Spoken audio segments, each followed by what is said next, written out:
بسم اللہ الرحمن الرحیم سالانہ مرکزی اشرہ مجالس بمقام مرکزی مسجد حیدر شاہ کانی روڑی میں اجبی مجلس ایسا جو آغاز تھی رہے ہوا جے مومنین آواز بدھی رہے ہیں یا مسجد کے باہر بیٹھان انہوں کی گزارش تھی کہ جے تا مسجد کے اندر تشریف کھڑی اچن مجلس ایسا جو آغاز کہے تو ونے ٹھیک 9 بجے انشاءاللہ مولانا ترس علی حسینی صاحب سے بھی ممبر ہوندہ ماں ملتمس آیاں حافظ مرتضی موسوی صاحب کان تسائیں جن اچن تلاوت قرآن پاک آئیں تلاوت حدیث کے ساسا ان مجلس ایزا جو آغاز کن بر محمد و آل محمد صلوات مومنین تھوڑو جے کر اگیاں حالیا چو تب بہتر تھی اندر اللہم صلی علی محمد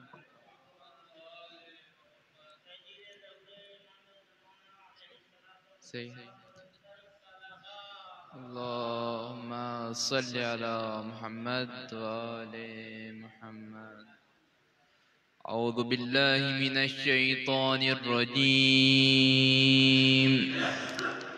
بسم اللہ الرحمن الرحیم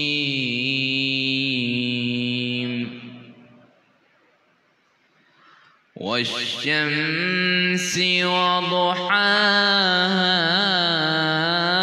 والقمر إذا تلاها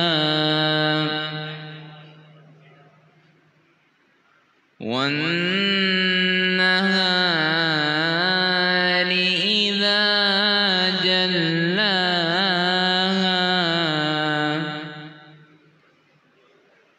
والليل إذا يغشاها والسماء وما بناها والأرض وما طحاها ونفس وما سواها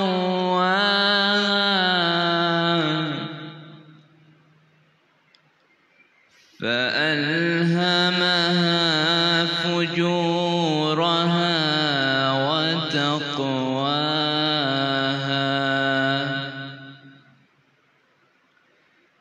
قد أفلح من زكاها وقد خاب من دساها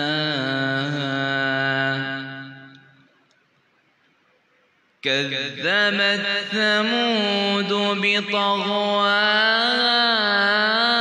إذ انبعث أشقاها فقال لهم رسول الله ناقة الله وسقياها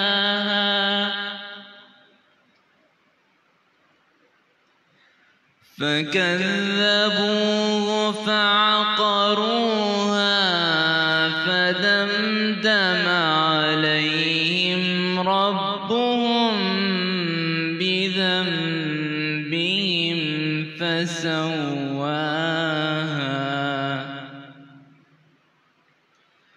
ولا يخاف عقباها بسم الله الرحمن الرحيم إنا أعطيناك الكوثر فصل لربك وانحر إن شانئك هو الأبتر صدق الله العلي العظيم اللهم صل على محمد وآل محمد إن الله وملائكته يصلون على النبي يا أيها الذين آمنوا صلوا عليه وسلموا تسليما اللهم صل على محمد وآل محمد بسم الله الرحمن الرحيم. عن جابر بن عبد الله الأنصاري عن فاطمة الزهراء عليها السلام بنت رسول الله صلى الله عليه وآله قال: سمعت فاطمة أنها قالت: دخل علي أبي رسول الله في بعض الأيام فقال: السلام عليك يا فاطمة. فقلت: عليك السلام. قال: إني أجد في بدني ضعفا. فقلت له: أعيذك بالله يا أبتاه من الضعف. فقال: يا فاطمة ائتيني بالكساء اليماني فغطيني به. فأتيته بالكساء اليماني فغطيته به، وصرت أنظر إليه وإذا وجهه يتلألأ كأنه البدر في ليلة تمامه وكماله. فما كانت إلا ساعة وإذا بولدي الحسن قد أقبل وقال: السلام عليك يا أماه. فقلت: عليك السلام يا قرة عيني وثمرة فؤادي. فقال: يا أماه إني أشم عندك رائحة طيبة كأنها رائحة جدي رسول الله صلى الله عليه وآله. فقلت: نعم إن جدك تحت الكساء. فأقبل الحسن نحو الكساء وقال: السلام عليك يا جداه يا رسول الله، أتأذنني أن أدخل معك تحت الكساء؟ فقال: وعليك السلام يا ولدي ويا صاحب حوضي، قد أذنت لك. فدخل معه تحت الكساء. فما كانت إلا ساعة وإذا بولدي الحسين قد أقبل وقال: السلام عليك يا أماه. فقلت: عليك السلام يا قرة عيني وثمرة فؤادي. فقال لي: يا أماه إني أشم عندك رائحة طيبة كأنها رائحة جدي رسول الله. فقلت: نعم إن جدك وأخاك تحت الكساء. فدنا الحسين نحو الكساء وقال: السلام عليك يا جداه، السلام عليك يا من اختاره الله، أتأذنني أن أكون معكما تحت الكساء؟ فقال: وعليك السلام يا ولدي ويا شافع أمتي، قد أذنت لك. فدخل معهما تحت الكساء. فأقبل عند ذلك أبو الحسن علي بن أبي طالب وقال: السلام عليك يا بنت رسول الله. فقلت: عليك السلام يا أبا الحسن ويا أمير المؤمنين. فقال: يا فاطمة إني أشم عندك رائحة طيبة كأنها رائحة أخي وابن عمي رسول الله. فقلت: نعم هو مع ولديك تحت الكساء. فأقبل علي نحو الكساء وقال: السلام عليك يا رسول الله، أتأذنني أن أكون معكم تحت الكساء؟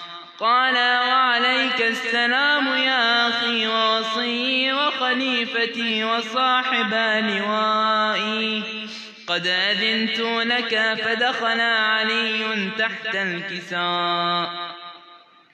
ثم أتيت نحو الكساء وقلت السلام عليك يا أبتاه يا رسول الله أتأذنني أن أكون معكم تحت الكساء؟ قال وعليك السلام يا بنتي ويا بضعتي، قد أذنت لك فدخلت تحت الكساء. فلما اكتملنا جميعا تحت الكساء أخذ أبي رسول الله بطرفي الكساء وأومأ بيده اليمنى إلى السماء وقال اللهم إن هؤلاء أهل بيتي وخاصتي وحامتي، لحمهم لحمي ودمهم دمي، يؤلمني ما يؤلمهم ويحزنني ما يحزنهم، أنا حرب لمن حاربهم وسلم لمن سالمهم، وعدو لمن عاداهم ومحب لمن أحبهم، إنهم مني وأنا منهم، فاجعل صلواتك وبركاتك ورحمتك وغفرانك ورضوانك علي وعليهم، وأذهب عنهم الرجس وطهرهم تطهيرا. اللهم آل محمد. فقال الله عز وجل يا ملائكتي ويا سكان سماواتي إني ما خلقت سماء مبنية ولا أرضا مدحية ولا قمرا منيرا ولا شمسا مضية ولا فلكا يدور ولا بحرا يجري ولا فلكا يسري إلا في محبة هؤلاء الخمسة الذين هم تحت الكساء. فقال الأمين جبرائيل يا ربي ومن تحت الكساء؟ فقال عز وجل هم أهل بيت النبوة ومعدن الرسالة، هم فاطمة وأبوها وبعلها وبنوها. فقال جبرائيل يا رب أتأذن لي أن أهبط إلى الأرض ليكون معهم سادسا؟ فقال الله نعم قد أذنت لك. فهبط الأمين جبرائيل وقال السلام عليك يا رسول الله. العلي الأعلى يقرئك السلام ويخصك بالتحية والإكرام ويقول لك وعزتي وجلالي إني ما خلقت سماء مبنية ولا أرضا مدحية ولا قمرا منيرا ولا شمسا مضية ولا فلكا يدور ولا بحرا يجري ولا فلكا يسري إلا لأجلكم ومحبتكم، وقد أذن لي أن أدخل معكم فهل تأذن لي يا رسول الله؟ فقال رسول الله عليك السلام يا أمين وحي الله إنه نعم قد أذنت لك. فدخل جبرائيل معنا تحت الكساء فقال لأبي إن الله قد أوحى إليكم يقول إنما يريد الله ليذهب عنكم الرجس أهل البيت ويطهركم تطهيرا. اللهم صل على. فقال علي لأبي يا رسول الله أخبرني ما لجلوسنا هذا تحت الكساء من الفضل عند الله. فقال النبي صلى الله عليه وآله والذي بعثني بالحق نبيا واصطفاني بالرسالة نجيا ما ذكر خبرنا هذا في محفل من محافل أهل الأرض وفيه جمع من شيء الرحمة وحفت بهم الملائكة واستغفرت لهم إلى أن يتفرقوا فقال علي عليه السلام إذا والله فزنا وفاز شيعتنا ورب الكعبة فقال عليه وآله يا علي والذي بعثني بالحق نبيا واصطفاني بالرسالة نجيا ما ذكر خبرنا هذا في محفل من محافل أهل الأرض وفيه جمع من شيعتنا ومحبينا وفيهم مهموم إلا وفرج الله همه ولا مغموم إلا وكشف الله غمه ولا طالب حاجة إلا وقضى الله حاجته فقال علي عليه السلام إذا والله فزنا وسعدنا وكذلك شيعتنا فازوا وسعدوا في الدنيا والآخرة ورب الكعبة اللهم صل على محمد وآل محمد.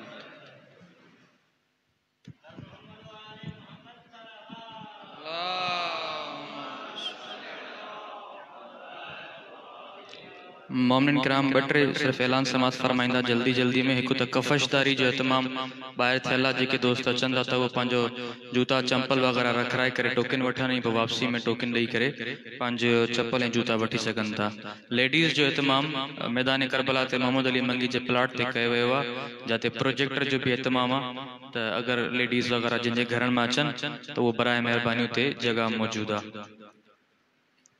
ٹرینگال دا باہر پارکنگ جو اہتماما جے کے دوست بائک یا کار تے اچندہ تا برائے مہربانی گاڑی یا بائک یا کار ایڈی جگہ تے پارکن تاتے پوچھنا وارن کے زحمت نہ تھے. بس مصرہ تا غرور ٹوٹ گیا پھر بھی مرتبہ نہ ملا غرور ٹوٹ گیا پھر بھی مرتبہ نہ ملا ستم کے بعد بھی کچھ حاصل جفا نہ ملا سر حسین ملا یزید کو لیکن سر حسین ملا ہے یزید کو لیکن شکست یہ ہے کہ پھر بھی جھکا ہوا نہ ملا. نعرہ حیدری. میں ملتمس محترم جناب مولانا اختر علی حسینی صاحب سے کہ وہ آئیں اور اس مرکزی اشرع مجالس کی دوسری مجلس سے خطاب فرمائیں. قبلہ کی صحت و سلامتی کے لیے مومنین کی صحت و سلامتی کے لیے بآواز بلندتر صلوات.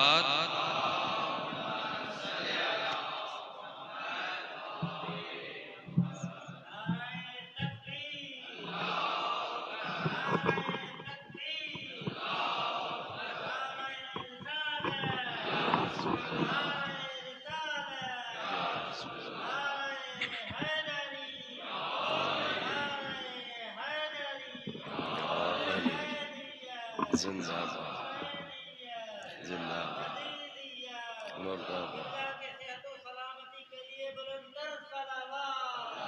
اللہم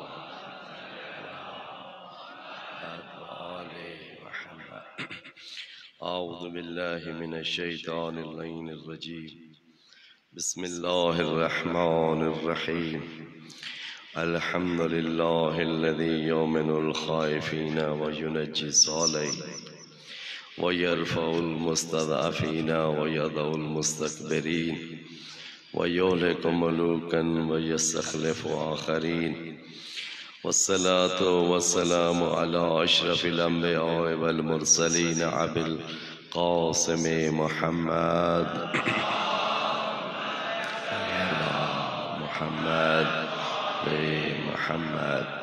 وعلى أهل بيته الطيبين الطاهرين المعصومين واللعنة الدائمة على أعدائهم من يوم عداوتهم إلى قيام يوم الدين. أما بعد فقد قال الإمام الحسين عليه السلام بسم الله الرحمن الرحيم ألا ترون أن الحق لا يؤمل به والباطل لا يتناهى عنه ليرغب المؤمن في لقاء الله محقا وإني لا أرى الموت إلا سعادة ولا الحياة مع الظالمين إلا برما والناس عبيد الدنيا والدين لائق على ألسنتهم يحوتونه مدرت به معائشهم اذا محسوا بالبلاء اکل الدیانون. صلوات پڑھیں محمد والے محمد کے نام پر. محمد وآل محمد وعجل فرجہ. گزشتہ شب فلسفہ تاریخ کے سائے میں گفتگو کی تھی کہ دو مدرسے ہیں. ایک مدرسہ فسق و فجور ہے جس کا سربراہ یزید ہے. دوسرا مدرسہ، دوسرا نظریہ امام حسین کا ہے جو مدرسہ عصمت و طہارت ہے، مدرسہ تقوی و عدالت ہے. یہ دونوں مدرسے کی جنگ جاری ہے. کربلا رکی نہیں ہے. اب کربلا تا قیام قیامت جاری رہے گی. اسی کے اوپر گفتگو ہوتی رہی. لیکن اس جنگ جاری کے لیے بنیادی شرط وہی ہے کہ لوگ اگر بافہم ہوں گے، بابصیرت ہوں گے، باشعور ہوں گے تو یقینی طور پہ یہ جنگ محسوس کر سکتے ہیں. جس طرح کل بافہم لوگ، جس طرح سمجھدار لوگ، سمجھنے والے لوگ دیکھ رہے تھے کربلا میں حسین کو شہید ہوتا دیکھتے. وَإِلَّا کل بھی تاریخ کے اندر کتنے لوگ جنہیں پتہ ہی نہیں چلا کربلا میں حسین شہید ہو گئے اور بعد میں جا کے پتہ چلا کہ اتنا بڑا نقصان ہو گیا. تو بنیادی شرط اسلام کے اندر بھی سب سے زیادہ اہم چیز وہ بصیرت و شعور ہے، معرفت ہے. معرفت و شعور کا تعلق مذہب اہل بیت کے نزدیک اس حد تک ہے کہ آپ کے مذہب کی پہلی کتاب اصول کافی، اس کا پہلا باب علم و عقل ہے. یعنی کفر اور ایمان سے پہلے، یعنی ایک بافہم انسان، ایک باشعور انسان، ایک بابصیرت انسان جب بن جائے تو پھر اس کے بعد اسے اختیار ہے خدا کی جانب سے وہ خدا کی توحید کا قائل ہو یا خدا کی توحید کا منکر بن جائے. تو معرفت، شعور، بصیرت، اس کی اسلام کے اندر اتنی اہمیت ہے کہ اسلام کی پہلی وحی اقرأ باسم ربک الذی، اسی تعلیم اور شعور کے بارے میں ہے. اور بروز قیامت ہر انسان کو اپنی نیکی کا اجر و حساب بھی خداوند متعال اس کی عقل و شعور کے اعتبار سے دے گا. ایک ہی جماعت میں، ایک ہی جگہ پہ بیٹھنے والا، ایک ہی جگہ پہ نماز پڑھنے والا، ایک ہی جماعت کے اندر، لیکن جس کا شعور بلند ہوگا اس کو جزا اور ملنی ہے، جس کا شعور پست ہوگا اس کو جزا اور ملنی ہے. امام جعفر صادق علیہ السلام فرماتے ہیں بنی اسرائیل کا دور ہے، ایک عابد اللہ کی عبادت کر رہا ہے صحرا کے اندر. خدا کا فرشتہ وہاں سے گزر ہوا. فرشتے نے دیکھا کہ اللہ کا اتنا بڑا عابد زاہد انسان اللہ کی بندگی کر رہا ہے. خدا سے خواہش کی میرا مالک اس کا جنت میں مجھے مقام دکھا، میں دیکھنا چاہتا ہوں کہ اس کا جنت میں آپ نے کتنا مقام قرار دیا ہے. جب خداوند متعال نے اس عابد کا مقام دکھایا تو ملک حیران رہ گیا. کہا میرا مالک اتنا بڑا عبادت گزار، اتنی بڑی بندگی کرنے والا، لیکن جو مقام میرا مالک آپ نے دکھایا ہے وہ مقام بہت پست ہے، اس کے مقام بندگی سے پست ہے. وجہ کیا ہے میرا مالک؟ خداوند متعال نے جواب دیا ہے ملک 2-4 دن اس بندے کے ساتھ زندگی گزار، تجھے پتہ چل جائے گا کہ اس کی وجہ کیا ہے کہ میں نے اسے جنت میں اس کا مقام تھوڑا کیوں رکھا ہے، جنت میں اس کے لیے جزا کیوں تھوڑی ہے۔ ملک اس کے ساتھ 2-4 دن زندگی گزارنے کے لیے بیٹھ گیا۔ دیکھ رہا ہے وہ ملک کہ بندہ عبادت گزار ہے، عبادت میں کبھی اپنی ادھر ادھر متوجہ نہیں ہوتا۔ ایک دن مشکل سے اس نے توجہ پا کے اس عابد سے پوچھ لیا، اے بندہ خدا، کیا تیری کوئی خواہش بھی ہے جو یہاں پوری نہ ہوتی ہو اور جس کی وجہ سے تو ہمیشہ اس خواہش کو لے کے غمزدہ رہتا ہو؟ کہا ایک خواہش ہے۔ کہا کون سی خواہش ہے؟ کہا خواہش یہ ہے کہ خدا مجھے اپنا گھوڑا اگر دے دیتا، جس کے اوپر خدا گھوڑے پہ چڑھتا ہے، وہ خدا مجھے اپنا گھوڑا دے دیتا تو یہ میرے ارد گرد جو سبز سازا گھاس ہے یہ ضائع نہ ہو جاتا۔ وہیں سے ملک نے پہچان لیا اس بندے کا جنت میں مقام کیوں تھوڑا ہے، کیوں اس کو پتہ ہی نہیں ہے کہ اللہ گھوڑوں پہ سوار ہوتا ہے یا نہیں۔ تو لہٰذا اس کی معرفت، شعور، بصیرت کا مقام پاس تھا، چاہے عبادت جتنی زیادہ تھی۔ امام صادق علیہ السلام فرما رہے ہیں جنت میں اس کا مقام بہت پاس تھا۔ تو لہٰذا اسلام کی نگاہ میں ایک انسان کی عبادت کا معیار اس کی معرفت و شعور کی بنیاد پہ ہے، حتیٰ کہ روایات کے اندر ہے یقین کی معرفت کی نیند سونے والا بندہ شک کی عبادت میں گزرنے والے سے اس کی نیند بہتر ہے۔ بندہ شک کی حالت میں ابتدا عبادت کر رہا ہے، لیکن مد مقابل میں ایک انسان صاحب معرفت یقین کی منزل پہ رہنے والا بندہ اگر سو رہا ہے تو اس کا سونا اس کی عبادت سے افضل ہے۔ کیوں؟ اس لیے معرفت و شعور کی وجہ سے۔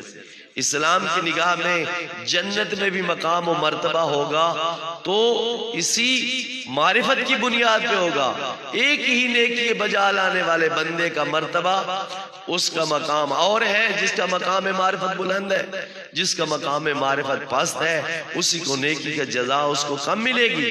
اسی اعتبار سے قرآن مجید بروز قیامت جن لوگوں کو کثرت کے ساتھ جہنم بھیجنے کا دعویٰ کر رہا ہے وہ بھی اکثر وہی لوگ ہیں جو معرفت میں کم ہے۔ لَقَدْ ذَرَانَ جَحَنَّمَ كَثِيرًا مِنَ الْجِنِّ وَالْإِنسِ لَهُمْ قُلُوبٌ لَا يَفْقَهُونَ بِهَا، کہ ہم بروز قیامت اس جہنم کو ایسے جنوں اور ایسے انسانوں سے بھر دیں گے۔ کون سے جن اور انسان؟ لہم قلوب لا یفقہون بہا، جن کے پاس سوچنے کے لیے دل ہوں گے لیکن وہ دلوں سے سوچتے نہیں ہوں گے۔ لہم اذن لا یسمعون بہا، ان کے پاس سننے کے لیے کان ہوں گے لیکن کانوں سے سنتے نہیں ہوں گے۔ لہم اعین لا یبصرون بہا، ان کو خدا نے دیکھنے کے لیے آنکھیں دی ہوں گی لیکن آنکھوں سے دیکھتے نہیں ہوں گے۔ اولئک کالانعام، یہ وہ لوگ جن کے پاس سوچنے کے لیے دل ہے لیکن سوچتے نہیں ہیں، جن کے پاس دیکھنے کے لیے آنکھیں ہیں آنکھوں سے دیکھتے نہیں ہیں، دیکھا اندیکھا کر دیتے ہیں، جن کے پاس سننے کے لیے کان ہے سن کے انسنی کر دیتے ہیں۔ کہا ان لوگوں کی مثال خدا کے نزدیک کس طرح ہے؟ کالانعام، حیوانات کی طرح، چوپایوں کی طرح۔ بل ہم اضل، بلکہ خدا کہتا ہے چوپایا بھی کچھ نہ کچھ مقام رکھتا ہے، یہ انسان اس حیوان سے بھی زیادہ گمراہ ہے۔ اولئک هم الغافلون، کون لوگ ہیں؟ یہ وہ لوگ ہیں جو غافل ہیں، جو غفلت میں ڈوبے ہوئے ہیں، جنہیں نہ موت یاد ہے، نہ حساب یاد ہے، نہ قیامت یاد ہے، نہ قبر یاد ہے، کچھ یاد نہیں۔ دنیا کی محبت میں دنیا سے سر سے پاؤں تک ڈوبے ہوئے لوگ صبح کرتے ہیں تو دنیا کے لیے، شام کرتے ہیں تو دنیا کے لیے، نہ ان کی زندگیوں میں خدا ہے نہ خدا کا دین ہے، کچھ نہیں ہے۔ غفلت میں ڈوبے ہوئے لوگ، بے معرفت لوگ جو آنکھیں رکھنے کے باوجود آنکھوں سے حیا نہیں کرتے، کان سننے کے باوجود کان ان کے بہرے نہیں ہیں، آنکھیں ان کی اندھی نہیں ہیں، سب کچھ سالم ہے، لیکن وجہ کیا ہے؟ ان آنکھوں کانوں سے خدا نے جو اللہ کا دین اور عبرت حاصل کرنے کے لیے علم کے یہ جو وسائل عطا کیے ہیں، وہ ان کو علم کے وسائل کے طور پہ استعمال نہیں کرتے۔ جب علم کے طور پہ وسائل کے طور پہ استعمال نہیں کرتے تو خدا کہہ رہے کل انعام بل ہم اضل، بلکہ دوسرے مقام پہ تو خدا ایسے انسان کو ان شر الدواب عند اللہ الصم البکم الذین لا یعقلون، کہا خدا کی نگاہ میں، خدا کی مخلوق میں سے پست ترین انسان، شریر ترین انسان وہ انسان ہے الصم جو گونگا ہے، البکم جو بہرا ہے، الذین لا یعقلون جو سوچتے نہیں ہیں، سمجھتے نہیں ہیں۔ سوچنے سمجھنے کے موارد میں جب ان کو سوچنے کا مقام دیا جائے سوچتے نہیں ہیں، وہاں غفلت میں ڈوبے ہوئے لوگ ہیں۔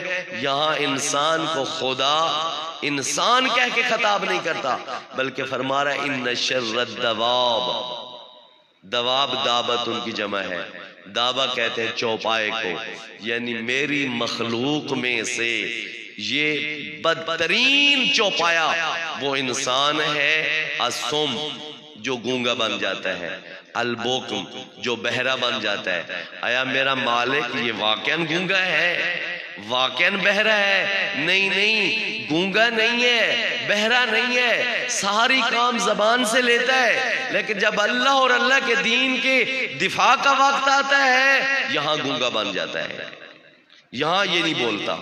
جب اللہ اور اللہ کے دین کی بات آتی ہے یہاں پہ یہ بہرا بن جاتا ہے، یہاں پہ یہ سن کے انسنی کر دیتا ہے، بھلا دیتا ہے۔ جب ایسا بندہ ہے الذین لا یعقلون جو سوچتے نہیں ہے، سمجھتے نہیں ہے، خداوند متعال کہہ رہا ہے بروز قیامت انہی لوگوں سے میں جہنم کو بھروں گا۔ لقد ذرانا جہنم کثیرا من الجن والانس، ایسے جنوں اور انسانوں سے بھروں گا۔ بلکہ سورہ ملک کے اندر تو خداوند متعال خود جہنمی كلما ألقي فوج سألهم خزنتها ألم يأتكم نذير، بروز قیامت فرشتے لوگوں کو ٹولیوں کی شکل میں جب جہنم میں پھینکتے ہیں، سألهم خزنتها یہی جہنم کے فرشتے ان سے سوال کرتے ہیں الم یاتکم نذیر، اے لوگو تمہارے زندگی میں تمہیں اس برے انجام سے ڈرانے والے تمہارے پاس نہیں آئے تھے؟ قالوا بلا قد جاءنا نذیر، یہی جہنمی جواب دیتے ہاں ہمارے پاس ایسے لوگ جو ہمیں اپنے اس برے انجام سے آگاہ کرتے ڈراتے آئے تھے۔ فَكَذَّبْنَا ہم نے انہیں جھٹلا دیا تھا، وَقُلْنَا مَا نَزَّلَ اللَّهُ مِنْ شَيْءٍ، اور ہم نے تو اس وقت کہا تھا اللہ نے کوئی دین ہی نازل نہیں کیا، اللہ نے تو کوئی دین بنایا ہی نہیں ہے۔ یہ تو مولویوں نے اپنے پیٹ کی خاطر سارے مسئلے کھڑے کر رکھے ہیں، مولویوں کا پیٹ نہیں چل سکتا جب تک یہ مسئلے نہ چلیں۔ مَا نَزَّلَ اللَّهُ مِنْ شَيْءٍ، اللہ نے کوئی دین ہی نازل نہیں کیا تھا۔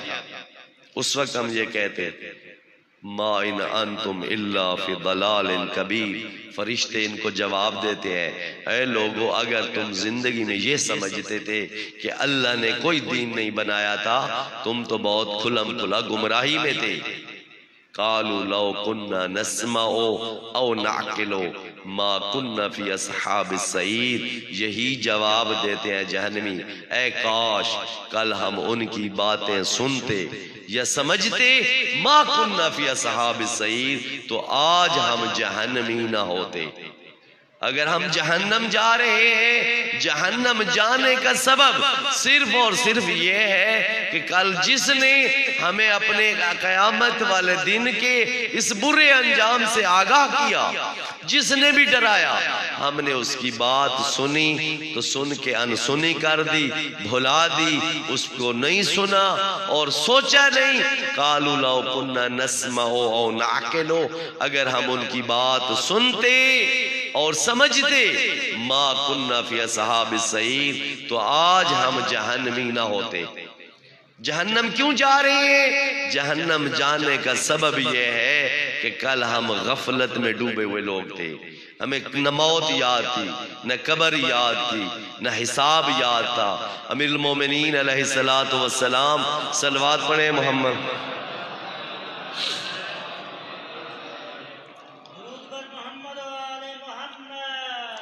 اللہم صلی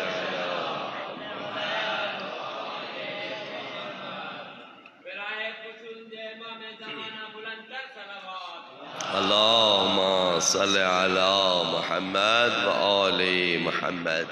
تو لہذا مولا فرماتے ہیں من عالم ان الموت مصدرہ والقبر موردہ وبین یدی اللہ مقامہ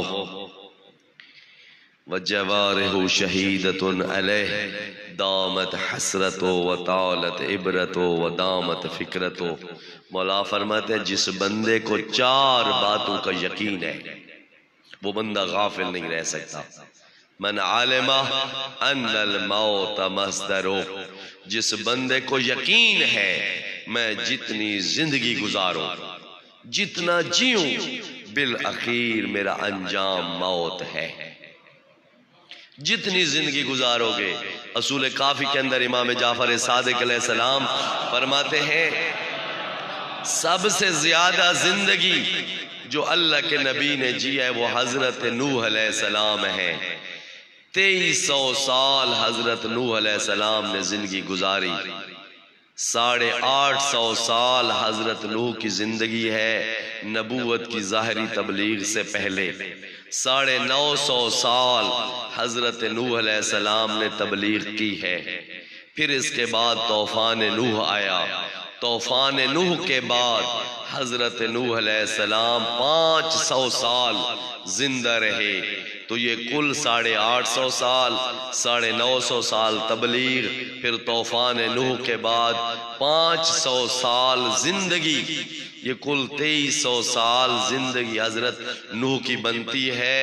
ایک دن دھوپ کے اندر کھڑے ہوئے تھے، اسرائیل ملک الموت نے آ کے سلام کیا، السلام علیک یا رسول اللہ، اے اللہ کا رسول میرا تیرے اوپر سلام ہو۔ حضرت نوح علیہ السلام نے کہا اسرائیل ملک الموت کس لیے تشریف لائے ہو؟ اللہ کا حکم ہے، اے اللہ کا نبی آج آپ کی روح قبض کرنی ہے۔ حضرت نوح علیہ السلام فرماتے ہیں اسرائیل اگر اجازت ہو تو میں اس دھوپ سے سائے میں چلا جاؤں، چھاؤں میں چلا جاؤں؟ ہاں اے اللہ کا نبی اجازت ہے۔ حضرت نوح علیہ السلام دھوپ سے سائے میں آئے، جب سائے میں آئے تو اسرائیل کو مخاطب کر کے کہتے اسرائیل میں نے یوں تو زندگی گزاری 2300 سال ہے، لیکن مجھے لگ رہا ہے میری ساری زندگی یہی دھوپ سے سائے تک ہے، اس سے زیادہ میری کوئی زندگی نہیں ہے، لہٰذا جتنی زندگی جیو بالآخر مولا فرماتے انجام موت ہے۔ جس بندے کو یقین ہے میرا انجام موت ہے، والقبر موردو، قبر میرا ٹھکانہ ہے، قبر میں نے جانا ہے، بین یدی اللہ مقامو، اور جس بندے کو یقین ہے کہ کل اللہ کی بارگاہ میں کھڑے ہو کے میں نے حساب دینا ہے، وجوارہ شہیدۃ علیہ، اور جس بندے کو یقین ہے یہی میرے اپنے اعضاء و جوارے کل میرے اوپر گواہ ہوں گے، یہی اعضاء و جوارے جس کو یقین ہے میرے خلاف اللہ کی بارگاہ گواہی دیں گے۔ مولا فرماتے جس بندے کو ان 4 باتوں کا یقین ہے دامت فکرتو، وہ بندہ کبھی غافل نہیں رہ سکتا کہ وہ زندگی میں غافل رہ جائے۔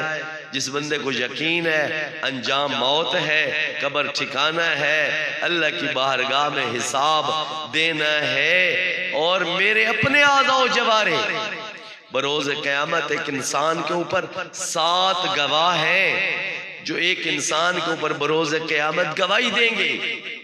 ان 7 گواہوں میں سے یہی انسان کے اپنے اعضاء جوارے ہیں۔ بروز قیامت خدا حکایت کرتا ہے بندہ جب اپنے اعضاء و جوارح کی اپنے خلاف گواہی سنے گا وہیں مخاطب کر کے کہے گا لماذا شہدتم علینا، اے میرے اعضاء و جوارح، اے میرا ہاتھ، اے میری آنکھ، اے میرا ناک، اے میرا دل، اے میرا پاؤں، تم میرے خلاف گواہی دے رہے ہو۔ خدا نے نکل کے لماذا شہدتم علینا، کیوں میرے خلاف گواہی دے رہے ہو؟ قالوا انطقنا اللہ انطق کل شیء، یہی اعضاء و جوارح جواب دیتے ہیں اے بندہ آج تیرے نہیں ہے، اس کی ملکیت ہے۔ جس نے ہر چیز کو بولنا سکھایا ہے آج وہ ہمیں بولنا سکھا رہا ہے، ہمیں بلوا رہا ہے، آج جو کچھ وہ بلوائے گا ہم بولیں گے۔ تو لہٰذا اعضاء و جوارح یہ آپ کے جو کچھ آپ کر رہے ہیں کل آپ کے خلاف یا آپ کے حق میں گواہی دیں گے۔ لہٰذا امیر المومنین فرماتے ہیں بے بصیرت انسان، بے شعور انسان، غافل انسان وہ ہے جس کو یہ چار چیزیں یاد نہیں ہیں، جس کو یاد ہے انجام موت ہے، جس کو یاد ہے قبر میرا ٹھکانہ ہے، جس کو یاد ہے کہ میں نے اللہ کی بارگاہ میں کل حساب دینا ہے۔ من یعمل مثقال ذرۃ خیرا یرہ ومن یعمل مثقال ذرۃ شرا یرہ، جس بندے نے ذرہ برابر نیکی کی وہ کل بروز قیامت خدا کی بارگاہ میں ضائع نہیں دیکھے گا، وہ پا لے گا۔ ذرہ برابر برائی کرے گا وہ بھی اللہ کی بارگاہ میں پا لے گا۔ صلوات پڑھیں محمد و آل محمد کے نام پر۔ محمد و آل محمد۔ نبی کریم صلی اللہ علیہ وسلم کے پاس ایک بندہ آیا دیہاتی، عرض کرتا ہے علمنی مما علمکم اللہ یا رسول اللہ، اے اللہ کا رسول، اللہ نے آپ کو جو علم دین دیا ہے مجھے سکھائیے، میں علم دین سیکھنا چاہتا ہوں۔ نبی کریم نے ساتھ بیٹھے ہوئے تھے صحابی رسول سعد ابن معاذ کو بلایا، اے سعد جا اس بندے کو قرآن کی تعلیم دے۔ سعد بن معاذ لے آئے، اتفاقاً سورہ زلزال کی انہی آیات کی تلاوت اسے کروائی۔ جب ان آیات کے اوپر پہنچے من یعمل مثقال ذرۃ خیرا یرہ، یہ بندہ سوال کرتا ہے اے سعد یہ قرآن کی آیات ہیں یا قرآن کی تفسیر مجھے پڑھا رہے ہو؟ کہ نہیں قرآن کی آیات ہے، تفسیر نہیں ہے۔ کہا یکفی اور قعد وجلس، یہی میرے لیے کافی ہے، اٹھ کے کھڑ کے چلا گیا۔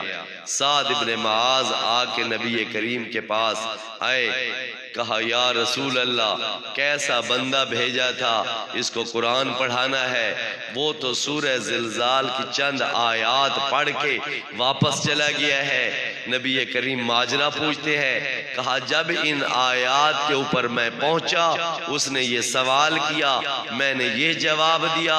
نبی کریم فرماتے ہیں اے سعد قد راجع فقیہن انت لا تعلم، اے سعد تجھے پتہ نہیں چلا وہ بندہ فقیہ بن کے واپس پلٹ گیا ہے۔ دین سارے کا سارا تو یہی ہے، جس بندے کو یقین ہو جائے میری ذرہ برابر نیکی اللہ کی بارگاہ میں ضائع ہونے والی نہیں ہے، ذرہ برابر برائی میری اللہ کی بارگاہ میں ضائع ہونے والی نہیں ہے، کہ یہی تو حقیقت ہے، یہ تو سارے کا سارا دین ہے۔ سعد تجھے نہیں پتہ چلا، تجھے سمجھ نہیں آئی، وہ بندہ دیہاتی بڑا سمجھدار تھا۔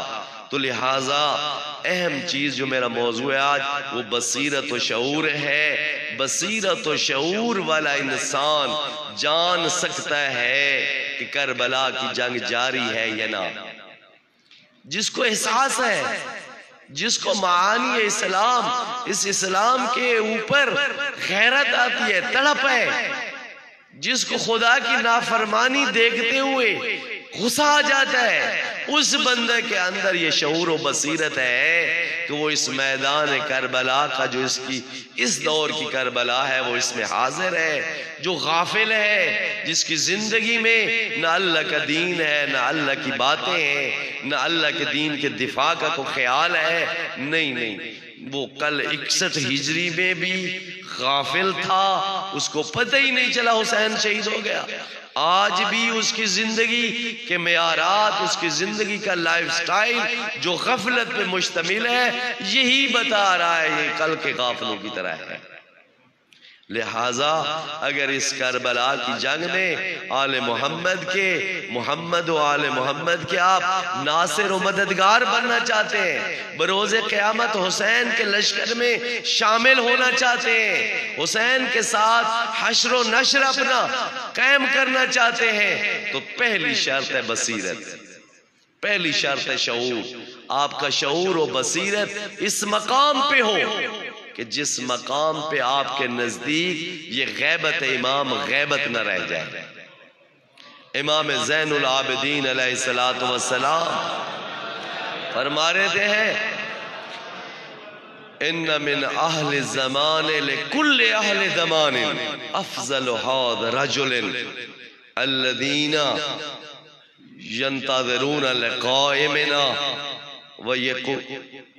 یعتقدون لامامتنا لأن اللہ آتاہم العقول والفہم والمعرفہ ما صارت به الغیبت عندہم بمنزلت المشاہدہ۔ امام زین العابدین علیہ السلام فرماتے ہیں ہر زمانے کے لوگوں میں سے افضل ترین انسان وہ مومن ہے جو ہماری غیبت میں ہماری امامت کا قائل ہے اور ہمارے قائم کی انتظار میں منتظر ہے۔ افضل کل اہل الزمان، ہر زمانے کے لوگوں میں سے افضل ترین انسان کا غیبت کبریٰ میں وہ مومن ہے جو ہماری غیبت میں ہمارے امام کا منتظر ہے، ہماری امامت کا اعتقاد رکھتا ہے۔ کیوں افضل ہے؟ مولا سبب فرماتے ہیں لأن اللہ آتاہم العقول، کیونکہ اللہ نے اس کو ایسی عقل عطا کی ہے، والفہم، ایسی فہم عطا کی ہے، فہم، ایسی فہم عقل بصیرت عطا کی ہے، صارت بہل عندہم الغیبت بمنزلت المشاہدہ، اس کے نزدیک غیبت امام غیبت نہیں رہی بلکہ مشاہدہ میں تبدیل ہو گئی ہے۔ اس کا امام اس کی نگاہ سے غیب نہیں ہے، یہ آج بھی اپنے آپ کو اپنے امام کے اوپر اپنے اوپر حاضر سمجھتا ہے، ناظر سمجھتا ہے، دیکھ رہا ہے کہ میرا امام میرے حالات سے واقف ہے۔ امام جعفر صادق علیہ السلام کی بارگاہ میں ایک بندہ آیا، امام علیہ السلام فرماتے ہیں اسی موضوع سے تعلق ہے، لماذا توزون رسول اللہ؟ بندے کو عرض کرتے ہیں، مولا فرماتے ہیں بندہ خدا اپنے رسول کو اذیت کیوں دیتا ہے، اپنے رسول کو تکلیف کیوں دیتا ہے؟ وہ بندہ عرض کرتا ہے مولا میں اپنے رسول کو اذیت دیتا ہوں، میں اپنے رسول کو تکلیف پہنچاتا ہوں، میرے زمانے میں آج رسول ہے نہیں۔ امام علیہ السلام فرماتے ہیں اما لا تعرف ان اعمالکم تعرض علی رسول اللہ، کیا تجھے پتہ نہیں ہے تیرا اعمال نامہ تیرے رسول کے سامنے جاتا ہے؟ تجھے پتہ نہیں ہے اذا رأى رسولكم اعمالكم السوء فذلك يسوء رسول اللہ۔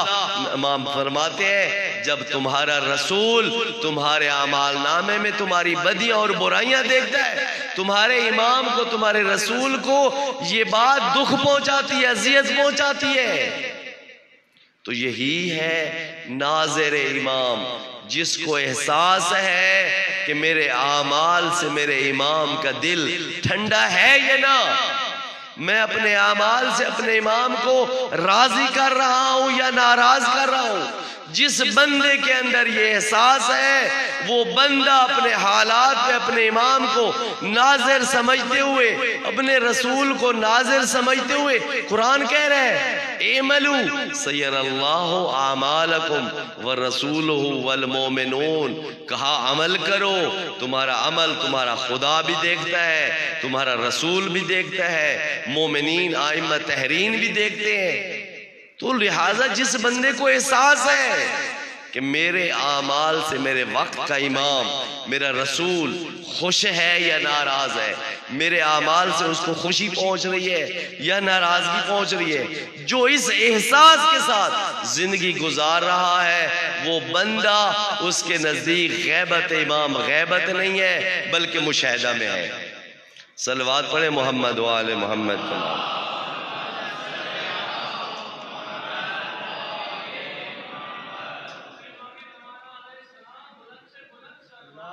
اللہم صلی علی محمد و آل محمد۔ تو لہٰذا اہم چیز اس جنگ کے اندر بصیرت ہے، شعور ہے۔ جو بابصیرت ہیں، باشعور ہیں، ان کے لیے آج بھی کربلا جاری ہے، رکی نہیں ہے۔ اور امت اسلامیہ کا سب سے بڑا المیہ، چاہے تاریخ کا ہو، چاہے آج کا ہو، یا چاہے قیامت کے امام زمانہ کے ظہور کا ہو، سب سے بڑا امت اسلامیہ کا جو المیہ ہے وہ جہالت ہے، بے بصیرتی ہے، لاشعور ہے۔ قرآن کو ترک کرنا ہے۔ قرآن جو مصدر ہدایت تھا، مصدر معرفت تھا، خدا کی کتاب جس کو پڑھ کے مسلمانوں نے اللہ کا دین سمجھنا تھا، اس کو قرآن کو اس امت نے ایسے بھلایا ہے، ایسے چھوڑ دیا ہے کہ بروز قیامت یہی نبی اپنی امت کے خلاف خدا کی بارگاہ میں شکایت کرے گا۔ قال الرسول یا رب ان قومی اتخذوا هذا القرآن مہجورا۔ یہ نبی بروز قیامت خدا کی بارگاہ میں کھڑے ہو کے کہے گا، اے میرا رب، میری امت نے قرآن کو چھوڑ دیا تھا۔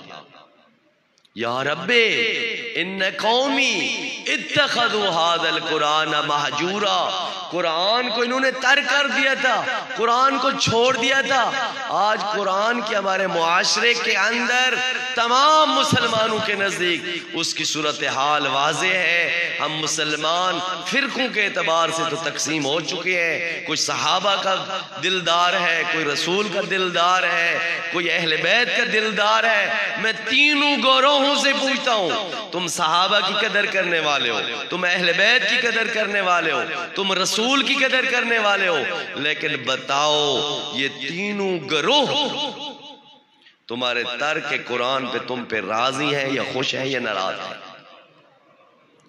کوئی صحابی اس بات پہ راضی رہ سکتا ہے کہ امت اسلامیہ کا میرا کوئی محب اپنی زندگی میں قرآن کو چھوڑ دے؟ علی یاد یہ راضی رہ سکتا ہے؟ ام سلمہ سے روایت ہے، ابو ذر کا غلام ابو ثابت، موجم کبیر طبرانی میں اہل سنت کی کتاب ہے، روایت ہے، یہ ابو ثابت کہتا ہے میں آیا ام سلمہ ام المومنین کے پاس، آ کے کہا، دروازہ کھٹکھٹایا، دروازہ کھٹکھٹا کے ام المومنین کے پاس خدمت میں حاضر ہوا۔ ام المومنین کی زندگی کے آخری ایام کی یہ حدیث ہے کہ اس وقت ام سلمہ نے مجھ سے سوال کیا، این قلبک یطیر حین تطایر القلوب، اے ابو ثابت تیرا دل اس وقت کہاں تھا جب لوگوں کے دل اڑ رہے تھے، جب علی جنگیں کر رہا تھا مد مقابل میں مسلمانوں کے ساتھ، تو کہاں تھا؟ کہ انا مع علی، میں علی کے ساتھ تھا۔ کہ تو علی کے ساتھ تھا؟ ہاں میں علی کے ساتھ تھا۔ یہاں پہ ام سلمہ نبی کریم کی حدیث نقل کرتی ہے، والذی بیدہی نفسو، ام سلمہ خدا کی قسم اس ذات کے جس کے قبضہ قدرت میں ام سلمہ کی جان ہے، میں نے رسول کو کہتے ہوئے سنا ہے، القرآن مع علی وعلی مع القرآن انہما لن یفترقا حتی یارد الی الحوض۔ قرآن علی کے ساتھ ہے، علی قرآن کے ساتھ ہے، یہ کبھی بھی جدا نہیں ہوں گے یہاں تک کہ حوض کوثر تک میرے پاس اکٹھے آئیں گے۔ ام سلمہ کہہ رہی ہے یا علی، میں نے رسول سے سنا ہے، رسول کہہ رہے ہیں علی قرآن کے ساتھ ہے، قرآن علی کے ساتھ ہے، یہ دونوں جدا نہیں ہو سکتے۔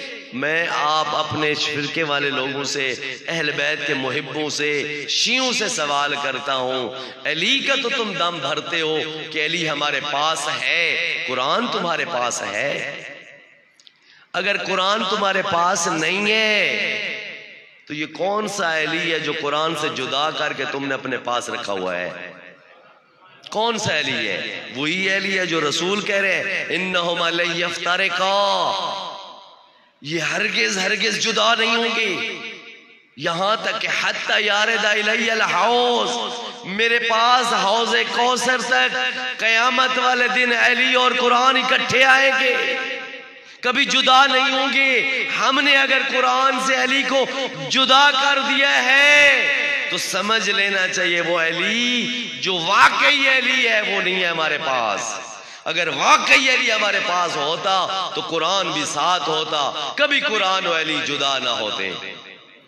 تو لہٰذا معرفت و شعور کا زمانہ ہے، اگر علی کا ساتھی ہے، علی کا محب ہے تو قرآن کو سینے سے لگا۔ قرآن اگر انسان کی شکل میں آ جائے تو علی بن جائے گا، علی اگر کتاب کی شکل میں آئے تو قرآن بن جائے گا۔ لہٰذا قرآن و علی جدا نہیں ہے، معرفت و شعور سے کام لے۔ قرآن اگر علی سے، علی کی زندگی کا سب سے بڑا دکھ، جس طرح نبی خدا کی بارگاہ میں شکایت کر رہے ہیں میرا مالک میری اس امت نے قرآن کو چھوڑ دیا ہے، علی نے اپنی زندگی میں بھی ایک شکایت کی ہے، اللہم اشکو الیک من معاشر یعیشون جہالا ویموتون ضلالا، اے میرا مالک میں علی تیری بارگاہ میں ایسے معاشرے کے بارے میں شکایت کرتا ہوں جس معاشرے کے لوگ جاہلیت کی زندگی گزارتے ہیں اور گمراہی کی موت مر جاتے ہیں۔ یعیشون جہالا، جاہلیت کی زندگی گزارتے ہیں، یموتون ضلالا، گمراہی کی موت مر جاتے ہیں۔ مولا کون سا معاشرہ ہے، کون سی ملت ہے، کون سے لوگ ہیں جو جاہلیت کی زندگی گزارتے ہیں، گمراہی کی موت مر جاتے ہیں؟ مولا اس کی 4 علامتیں بیان کرتے ہیں۔ پہلی علامت لیس فیہم صلات ابور من الکتاب اذا طلع حق تلاوت، اس معاشرے کی پہلی علامت یہ ہے اس معاشرے کے اندر جس چیز کی سب سے بیٹھی ہوئی مارکیٹ اور بازار ہوگا وہ قرآن ہوگا۔ اس وقت اس ملت معاشرے کے اندر کتاب خدا کا کوئی خریدار نہیں ہوگا۔ کب؟ اذا طلع حق تلاوت، جب اسی کتاب خدا کو ہدایت کے لیے استعمال کیا جائے گا۔ جب بھی ہدایت کے لیے کتاب خدا پڑھی جائے گی، ہدایت طلب کی جائے گی، اس وقت کتاب خدا کا کوئی خریدار نہیں ہوگا۔ وَأَنفَقُ بَيْعًا وَأَغْلَى ثَمَنًا اِذَا حُرِّفَ عَنْ مَبَادِئِهِ، اسی جاہلیت کے معاشرے میں، گمراہی کی موت مرنے والوں کی معاشرے میں یہی کتاب خدا بڑی مہنگی ہوگی، بڑے اس کے اوپر انفق و بیعن، خرید و فروخت کے اعتبار سے اس کی بڑی قیمت لگے گی، اغلا ثمناً، اس کی بڑی مہنگی قیمت ہوگی۔ کب؟ اذا حرف عن مواضعہ، جب اس کتاب خدا کو اپنے مقام سے ہٹا دیا جائے گا، جب اس سے ہدایت کا کام لینے کی بجائے اور کام لیے جائیں گے۔ اسی معاشرے کے لیے نبی کریم نے کہا تھا سیاتی زمان علی امتی، میری امت پہ ایک ایسا زمانہ آئے گا لا یعرفون القرآن الا بثوب حسن، میری امت پہ ایک ایسا زمانہ آئے گا جب میری امت کو قرآن فقط اچھی سروں سے پسند ہوگا۔ لا یعرفون القرآن، وہ قرآن کو نہیں پہچانیں گے الا بصوت حسن، اچھی آواز سے۔ قرآن کی تعلیمات کے اعتبار سے قدر نہیں ہوگی، تعلیمات کے اعتبار سے، ہدایت کے اعتبار سے، تقوی کے اعتبار سے، ثقافت کے اعتبار سے، تہذیب کے اعتبار سے قرآن کی کوئی پہچان نہیں ہوگی اگر قرآن کی فقط اور فقط معیار ہوگا اچھی سر سے۔ جو اچھی سر سے قرآن پڑھے گا مسلمان واہ واہ کریں گے، لا یعرفون القرآن الا بصوت حسن ولا یعرفون العلماء الا بثوب حسن. اور اس معاشرے کے اندر میری امت کے اوپر جو وہ یہ وقت آئے گا، علماء کی پہچان اچھے لباس سے ہوگی. جس بندے نے علماء کا لباس پہن لیا اسی کو یہ علامہ فہامہ بنا لیں گے. نہ علم دیکھیں گے، نہ تقوی دیکھیں گے، نہ ہدایت کے اوپر اس کا کردار دیکھیں گے. نہیں، علماء الا بثوب حسن، اچھا لباس پہننے والا عالم بن جائے گا. ولا یعبدون اللہ الا فی رمضان، خدا کی بندگی فقط ماہ رمضان میں ہوگی اور سارا سال چھٹی. لا یعبدون اللہ الا فی رمضان، اللہ کی بندگی فقط رمضان میں ہوگی. فَإِذَا كَانَ كَذَلِكَ، جب ایسے حالات ہوں گے، قرآن کی پہچان اچھی سر، عالم کی پہچان اچھا لباس، خدا کی بندگی فقط رمضان کا جب ایسے حالات ہوں گے، سلط اللہ علیہم سلطانا لا علم لہ ولا رحم لہ ولا حلم لہ. میری امت پہ خدا اس وقت ایسے حکمران مسلط کرے گا، جاہل ہوں گے، ستمگر ہوں گے، منتقم مزاج ہوں گے. کیوں؟ اس لیے یہ خدا کا عذاب نہیں ہے کہ خدا نے عذاب کے طور پہ مسلط کیے. نہیں، یہ کتاب خدا کو وہ مقام نہیں دے رہے جس مقام پہ اس کتاب خدا سے خدا ان کو ظالموں کے تسلط سے بچا لیتا. یہ جو کتاب خدا کا معلم تھا، جس نے کتاب خدا ان کو پڑھا کے، عدالت کا سبق سکھا کے، تقوی کی راہ پہ چلا کے ان کے معاشرے کے اندر عدالت کو نافذ کرنا تھا، یہ اس مقام پہ نہیں بیٹھے ہوئے، یہ اس معلم کو نہیں بنا رہے، بلکہ انہوں نے جعلی معلم لباس والا عالم بنا دیا ہے. جب معلم کتاب خدا حقیقی نہیں ہوگا، کتاب خدا حقیقی نہیں ہوگی، اس کا نتیجہ یہی نکلے گا، معاشرے کے اندر یہی جاہل، یہی ظالم، یہی منتقم مزاج لوگ ان کے اوپر ان کے اجتماعی کردار کا نتیجہ نکلیں گے. صلوات پڑھیں محمد و آل محمد کے نام.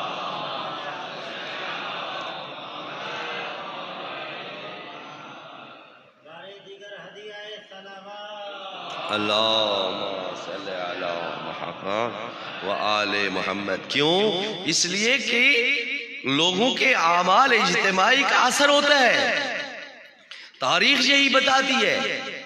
حجاج ابن یوسف جیسا بندہ اگر کوفہ کے اوپر مسلط ہوا ہے تو اس سے پہلے کوفہ کی ایک تاریخ ہے.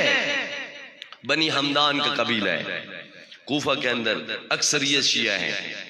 ایک مرتبہ حجاج ابن یوسف نے سب کو ایک میدان کے اندر جمع کیا، سب کو جمع کر کے کہا بتاؤ خدا نے مجھے تمہارے اوپر مسلط کیا ہے یا میں خود اپنی طاقت سے تمہارے اوپر مسلط ہوا ہوں.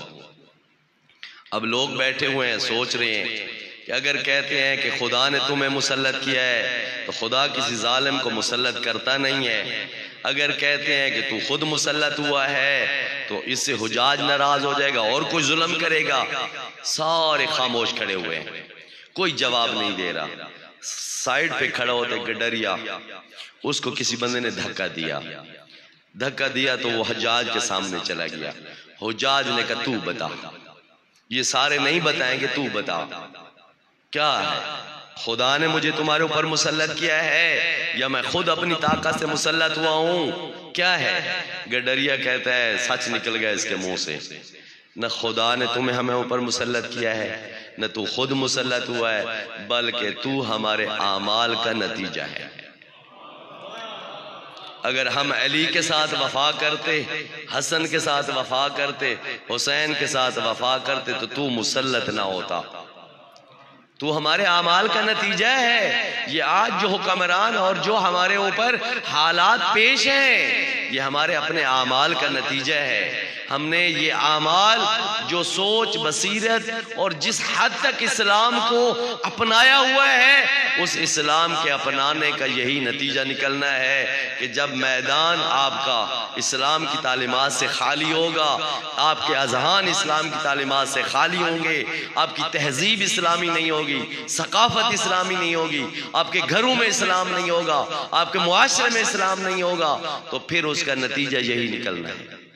تو لہٰذا بصیرت و شعور کا بنیادی کربلا کی کلچر کا وہ بنیادی اصول ہے، جس نے بصیرت و شعور کی بنیاد پہ اس کربلا کو اپنے سینے کے اندر جگہ دی ہے۔ آج بھی وہ کربلا لڑ رہا ہے، آج بھی کربلا کی جنگ میں حاضر ہے، آج بھی اپنے آپ کو وہ تمام چہرے جو تاریخ میں پوشیدہ تھے، مخفی تھے، تمام کردار اس کے نزدیک واضح ہیں۔ وہ ہر چیز کو نوٹ کر رہا ہے، ہر چیز کو جانتا ہے، ہر چیز کو سمجھتا ہے۔ کون ہے مکتب تقوی اور عدالت کا بندہ، کون ہے مکتب فسق و فجور کا بندہ۔ صلوات پڑھیں محمد و آل محمد کے نام، محمد و آل محمد۔ تو لہٰذا امیر المومنین کا میں شکوہ پڑھ رہا تھا، اللہم اشکو الیک من معاشرین، میرا مالک میں تیری بارگاہ میں ایسے معاشرے کے بارے میں شکایت کرتا ہوں، یعیشون جہالا، جس معاشرے کے لوگ جاہلیت کی زندگی گزارتے ہیں، یموتون ضلالا، گمراہ ہو کے مر جاتے ہیں، لیس فیہم سلۃ ابوا من الکتاب اذا طلع حق تلاوتے۔ اس معاشرے کی پہلی علامت یہ ہے کہ اس کے اندر کتاب خدا کی مارکیٹ بیٹھ گئی ہے، اس کا کوئی خریدار نہیں ہے۔ جب کتاب خدا کو ہدایت کے لیے استعمال کیا جاتا ہے، وَلَيْسَ فِيهِمْ انفق بیعن واغل ثمنن اذا حرف عن مواضعہ، جب کتاب خدا کو اپنے مقام سے ہٹا کے کسی اور چیز کے لیے استعمال کیا جاتا ہے تو پھر اس کے خریدار بھی زیادہ ہیں، اس کے اوپر مارکیٹ بھی زیادہ مہنگی ہے، اس کا سودا بھی زیادہ مہنگا بکتا ہے۔ لیس فیہم انکر من المعروف ولا عارف من المنکر۔ تیسری علامت مولا فرماتے ہیں اس معاشرے کے اندر اچھائی کا حکم دینے والا کوئی نہیں ہے، کوئی اچھائی کا حکم نہیں دے رہا، برائی سے کوئی روکنے والا نہیں ہے، بلکہ اچھائی برائی بن گئی ہے، برائی اچھائی بن گئی ہے۔ اور حالت یہ ہے کہ برائی کی بنیاد پہ لوگ ایک دوسرے کو سپورٹ کرتے ہیں، اچھائی کی بنیاد پہ لوگ ایک دوسرے کو سپورٹ نہیں کرتے۔ تو یہ جاہلیت کا معاشرہ جو جاہلیت کی زندگی گزارتا ہے، گمراہی کی موت جا کے مر جاتا ہے، اس کی علامت یہی ہے کہ کتاب خدا اس معاشرے کے اندر ناکارہ ہو گئی ہے، کتاب خدا کی کوئی اہمیت نہیں ہے۔ لہٰذا معرفت کا بنیادی مصدر جہاں سے معرفت پیدا ہونی ہے، جہاں سے خدا کی معرفت پیدا ہونی ہے، دین کی معرفت پیدا ہونی ہے، وہ کتاب خدا ہے۔ اور کتاب خدا کو جب امت نے ترک کر دیا ہے، اور امت نے جب ترک کیا ہے تو نبی کریم بروز قیامت اپنی امت کے خلاف، یا رب ان قومی اتخذوا هذا القرآن مہجورا، اے میرا مالک میری امت نے قرآن کو چھوڑ دیا تھا۔ یہ تو ہے، ہم تو امید لے کے بیٹھے ہوئے ہیں شافع محشر کی شفاعت کی، بے شک اس کی شفاعت حق ہے، لیکن یہ یاد رکھیں جس کے حق میں رسول شکایت کر دیں اس کے حق میں شفاعت نہیں ہو سکتی، کیونکہ باضمیر انسان ایک بندے کو ایک دن جا کے تھانے میں ڈھکوائے، کس بندے کو پکڑو یہ چور ہے، وہی بندہ اس کی جا کے اب سفارش نہیں کرے گا اگر باضمیر ہوگا، تو وہ تو معصوم نبی ہے، عصمت کبریٰ کے اعلیٰ درجے پہ ہے، جب اپنی امت کو قرآن چھوڑنے پہ خدا کی بارگاہ میں شکایت کر رہا ہے تو یقینی بات ہے یہ شکایت جس کے حق میں ہوگی اس کے حق میں شفاعت نہیں ہوگی۔ شفاعت اسی کے حق میں ہو سکتی ہے جس کے حق میں یہ شکایت نہیں ہوگی۔ لہٰذا معرفت و شعور کا دروازہ کھولیں، اپنے آپ کو باشعور بنائیں، بابصیرت بنائیں، کربلا کی جنگ میں حسین کے ساتھی بنیں اور حسین کے ہمدرد بنیں۔ حسین نے کربلا کے میدان میں بڑی بڑی قربانیاں دیں، بڑی بڑی مصیبتیں جھیلی، کتنے مصائب آئے آل محمد کے اوپر۔ علامہ اختر عباس صلی اللہ مقامہ فرماتے ہیں یوں تو کربلا کی ہر مصیبت بڑی عظیم ہے، آل محمد کو بڑی دیر تک وہ مصیبت رلاتی رہی، تاکہ آقا محمد رلاتی رہے گی۔ کہا دو مصیبتیں ایسی ہیں جن کا اثر آل محمد پہ بڑی دیر تک رہا ہے۔ یہ دو مصیبتیں آل محمد کو بڑی دیر تک رلاتی رہی ہے۔ ایک ہے جناب علی اصغر کی شہادت، اس شہید کی شہادت نے آل محمد کا بڑا دل رلایا ہے۔ ہر شہید ایک مرتبہ شہید ہوا ہے، ظاہر یہی شہید ہے جو 3 مرتبہ شہید ہوا ہے۔ ایک مرتبہ حرملہ کے تیر سے شہید ہوئے، امام حسین نے مصلحت کے تحت دفن کر دیا، پھر دوسری دفعہ نیزوں سے شہید ہوئے، تیسری مرتبہ حرملہ کے تلوار سے یہ شہید ہوئے۔ جب مختار انتقام لے رہا تھا کوفہ میں، کوفہ کا ایک رہنے والا ہے منہال نامی بندہ، امام سے کوفہ کے حالات کا تذکرہ کرتا ہے۔ امام علیہ السلام نہ عباس کے قاتل کا پوچھتے ہیں، نہ اکبر کے قاتل کا پوچھتے ہیں، نہ حسین کے قاتل کا پوچھتے ہیں۔ امام یہی سوال کرتے ہیں اے منہال ذرا بتا ابھی حرملہ بھی زندہ ہے؟ اس حرملہ نے امام کے دل کو اتنا دکھایا ہوا تھا، اتنا امام کے دل کو زخمی کیا ہوا تھا۔ ناسخ التواریخ والا لکھتا ہے جب کربلا کا لٹا ہوا قافلہ کربلا میں آیا، کربلا میں علی اصغر کی ماں نے امام حسین کی قبر پہ دن گزارے۔ جب آخری ایام آئے، مولا نے تمام معاملوں کو سوار کیا، دیکھا اصغر کی ماں نہیں ہے، ڈھونڈتے ڈھونڈتے آئے، امام حسین کی قبر پہ تشریف فرما ہے۔ امام زین العابدین فرماتے ہیں اماں جان مدینہ کی طرف چلنا ہے۔ جناب رباب عرض کرتی ہیں بیٹا کسی عورت کا سہارا یا اولاد ہوتی ہے یا اس کا شوہر ہوتا ہے، میرا شوہر بھی کربلا میں، میرا بیٹا بھی کربلا میں مدینہ جاؤں گی تو کیا کروں گی؟ یہ علی اصغر کی شہادت تھی، اہل بیت کو بڑی دیر تک رلاتی رہی۔ مومنو سنو گے دوسری مصیبت وہ ہے امام حسین کی پیاس، جس نے آل محمد کو بڑی دیر تک رلایا، حتیٰ کہ اس کا اثر امام زمانہ تک بھی ہے۔ امام حسین کی پیاس کا اثر ہے کہ جب امام حسین کی لاش عطر کے اوپر جناب سکینہ پہنچتی ہے، سکینہ کی آنکھ لگ جاتی ہے، سکینہ کو خواب میں امام حسین کہتے ہیں سکینہ جب وطن پہ جانا میرے شیعوں کو سلام کہنا۔ امام حسین نہیں کہتے میرے اکبر کو یاد کرنا، نہیں کہتے میرے قاسم کو یاد کرنا، میرے شیعوں کو سلام کہہ کے کہنا جب تم ٹھنڈا پانی پیو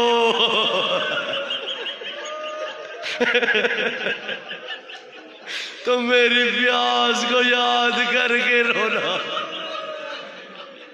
یہ وہ مصیبت ہے جس کی مولا وصیت فرما رہے، جب امام زین العابدین نے اپنے بابا کو دفن کیا، تعویذ قبر باندھا، تعویذ قبر باندھ کے صاحب قبر کا تعارف لکھا جاتا ہے، امام حسین کا تعارف۔ امام زین العابدین نے قبر پہ کیا لکھا؟ ھذا قبر الحسین الذی قاتلوہ عطشانا، یہ وہ مظلوم ہے جو پیاسا ذبح کیا گیا۔ حسین کا تعارف اگر امام زین العابدین کرواتے ہیں تو پیاس کے ذریعے سے کرواتے ہیں۔ جب 11 محرم کی شب کو جناب زینب کبریٰ اپنی بھائی کی لاش پہ آئی، آکے اپنی عبرت کی انگلی منہ میں لے کے امام حسین کی لاش کو دیکھ کے ترستی رہی، ایک جملہ کہا، انت اخل حسین، میرا بھائی حسین تو ہے، وابن ابھی میرے باپ کا بیٹا تو ہے، وابن امی میری ماں کا بیٹا تو ہے، لے آئی المصائب اشتقی یا حسین، زینب ہے میرا بھائی تیری کون کون سی مصیبت کرو، کون کون سی مصیبت کو روئے، پھر بھی کہتے ہیں حسین تیرے جوانوں کو روئے، تیرے مہمانوں کو روئے۔ حسین ہر مصیبت زینب بھول جائے گی، بہتے دریا کے کنارے تو قاتل سے پانی مانگ رہا تھا، زینب یہ نہیں بھول پائے گی۔ شام کے خرابے میں جب زینب کبریٰ کی قید آزاد ہوئی، روایت کہتی ہے بی بی نے امام زین العابدین سے خواہش کی، بیٹا میں جب تک شام میں بھائی کا ماتم نہیں کروں گی میں یہاں سے نہیں جاؤں گی۔ مہلت ملی مجلس کی، روایت کہتی ہے جو بھی عورت آئی بی بی کی بارگاہ میں جس نے پرسہ دیا، زینب نے کوئی مصیبت یاد نہیں کی، نہ کہا میرا عباس مارا گیا، نہ کہا میرا اکبر مارا گیا، ایک ہی جملہ تھا، بیویوں بہتے دریا کے کنارے میرا بھائی پیاسا مارا گیا۔ یہ مصیبت زینب یاد کرتی رہی، اور جب دنیا کے سامنے امام زمانے کے پورا عالم کھڑا ہوگا، امام زمانہ کسی مصیبت کو یاد نہیں کریں گے، یہی کہیں گے یا عالم کو تیرا جدی عطشانا، اے دنیا والو میرے دادا کو پیاسا ذبح کیا گیا۔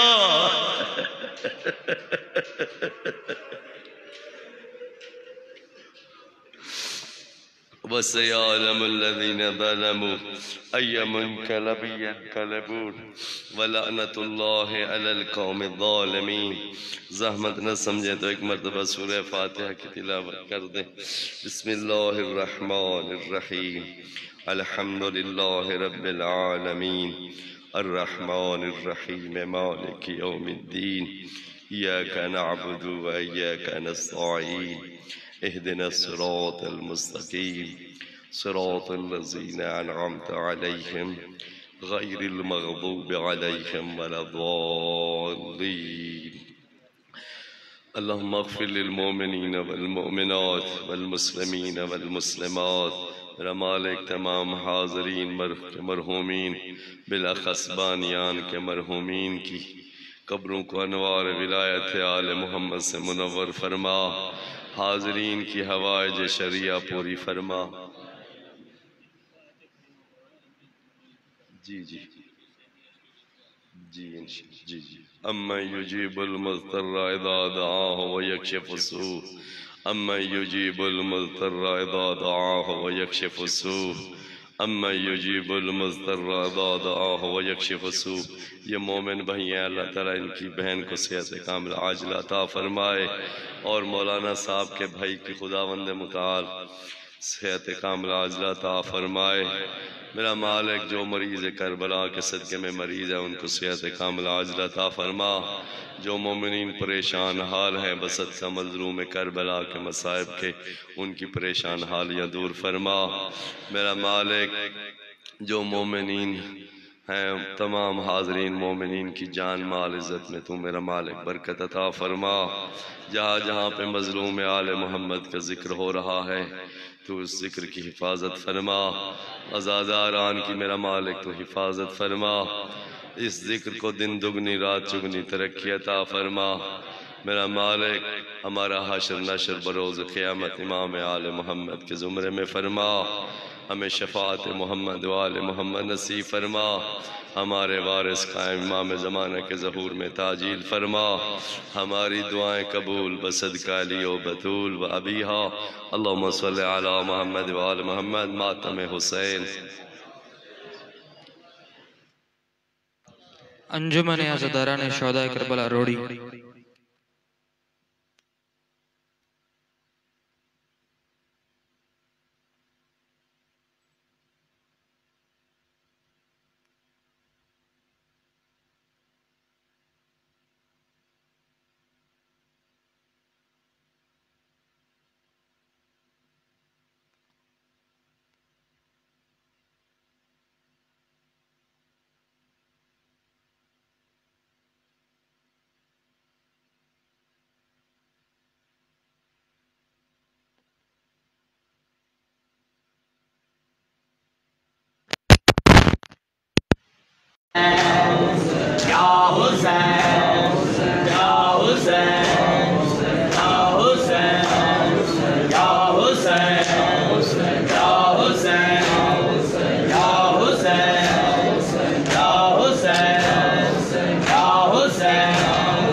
فریادی ہے قرآن دعائی دیتا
تفسیر مبین فریادی ہے قرآن دہائی دیتا ہے تفسیر مبین فریادی ہے قرآن دہائی دیتا ہے تفسیر مبین فریادی ہے قرآن دہائی دیتا ہے تفسیر مبین فریادی ہے قرآن دہائی دیتا ہے دربار خلافت میں ہم دربار خلافت میں ہم ایک شور سنائی دیتا ہے تفسیر مبین فریادی ہے قرآن دہائی دیتا ہے تفسیر مبین فریادی ہے قرآن دہائی دیتا ہے تفسیر مبین فریادی ہے